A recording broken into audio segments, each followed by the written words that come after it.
In India, the wedding industry, like so many others, has been disrupted by the COVID-19 pandemic. Joining me today on NDTV Hop Live is wedding photographer Ananya Rijhwani. Ananya, I want to get straight to the point. How has it been for you as a wedding photographer? April, March, they're sort of the end of the wedding season as we know it in India. When did you sort of first get hints of, the pandemic affecting planned weddings? Frankly, when it started moving out of China to more places and we started getting cases around the world, and there was obviously a threat that, India is also going to face cases. We were still hopeful. A lot of my couples were, sort of still hopeful to the end that, nothing's going to happen and it's all going to be fine. But when the guest lists for a lot of weddings that I was supposed to shoot in April started shrinking and people couldn't fly in, and they knew that they had to maybe downsize the weddings. So slowly I started getting calls from clients saying that, you never know, we might have to cancel it as well. So till I think 2 weeks before the lockdown, they were still very, very hopeful that it's going to happen, and especially the brides, because brides in India really look forward to, their wedding days to the end. They're like always counting days. So a lot of my brides were very disappointed, and because I connect with them 6 to 8 months before from the time they inquire, so every time I would get a call saying, first we downsized it, and then we're almost about to cancel it, and then the final call comes, and they would be like, we can't do this. It was equally heartbreaking for me because we've had a brilliant wedding season this year, and April was like pretty packed for us. And then suddenly now we're all caged in our homes and we can't do it. So I had 4 cancellations in April, and it was pretty bad. I mean, the whole month was packed. And more than for me, I think for the team that works for me, for a lot of people who are artists who are from a different scale of work, people who make events, a lot of these things got downsized and then eventually got cancelled. We sort of never know where it is going. The wedding industry is so huge, right? It's beyond the bride and groom and their family. There's so many people involved. There's photographers like yourself. There's perhaps even separate filmmakers. There's wedding planners, like you mentioned. But then there's also, the bandwallahs, the caterers, people that are bringing in flowers to put in. Can you tell us what the impact has been like on smaller vendors? Yeah, I think smaller vendors are the ones that are really affected a lot more than us. I mean, we all are in our houses and we can survive on savings, but these people work on daily basis, the events that they get. So they're the ones I think who are mostly affected because they work on very low scale events, and that the income sources are very limited. And I don't even think after the lockdown, immediately we're going to have events, right? We're going to always have a process of, or, particular days of having no events, or there are going to be restrictions on, the sizing of events probably. So we never know till when they'll have to, work like that, or, survive basically on what they have.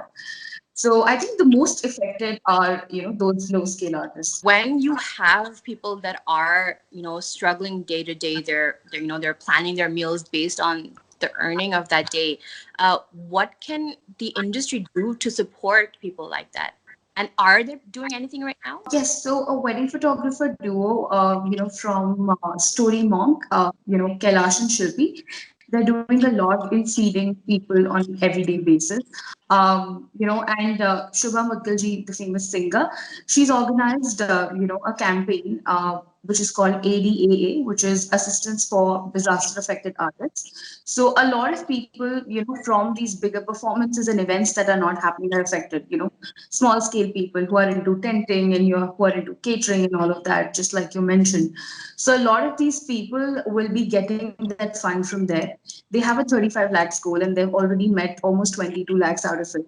And they have collaborated, with almost 10, organizations across India, which are working on grassroots levels to find out which families are in dire need of the money. And for the next 6 months, they're saying that they will be funding, those people, because we frankly don't see anything happening for a good amount of 4 to 5 months now. So that's what's happening in terms of fundraising. I'm curious, and I know weddings in India are such an emotional and such a huge family affair.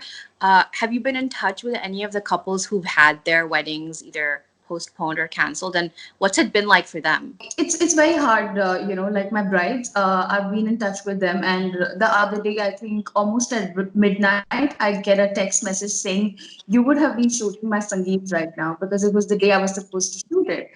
And it was equally heartbreaking for me, and I told her that we'll do it, come one of these months when you reschedule it, we're going to have a lot more fun. And then she said that, how difficult it is for her to sit in her house and, not have everything she's planned for months. So I think it's equally heartbreaking for us as a team as well. I mean, I get very attached to all my weddings and all the brides and all the projects that I do. And I was really looking forward to them because we've been, booked for these from months, and then we've constantly been in touch. So it's been very tough for a lot of brides, grooms, and the families, who invest so much emotionally, financially, and in every way to these weddings. And I'm curious, Ananya, what's it been like for you? I know that you're isolating at home alone. Uh, how has it been? It's difficult on some days. I'm used to staying alone, so it doesn't affect me a lot. But I'm used to having my team come to office every day, meet them, and work along. So that's the point that I always keep feeling. And it's going to be close to a month. I haven't met any of my team members, which is almost like my family here in Delhi. So it's a little tough that ways to kind of maintain work balance and remain sane in whatever's happening around, and be safe at home as well. Take all sorts of precautions. So it's a little difficult, but I'm trying to cope up. One day at a time. So it's That's great to hear. I'm glad that you're making the best of a really difficult situation. And all the very best. I hope that you get all your weddings back and even more once things sort of settle down and we're out of this pandemic and it's a thing of the past. So thanks very much for speaking to NDTV Hop Live. It's really been a pleasure to have you on. thank you so much.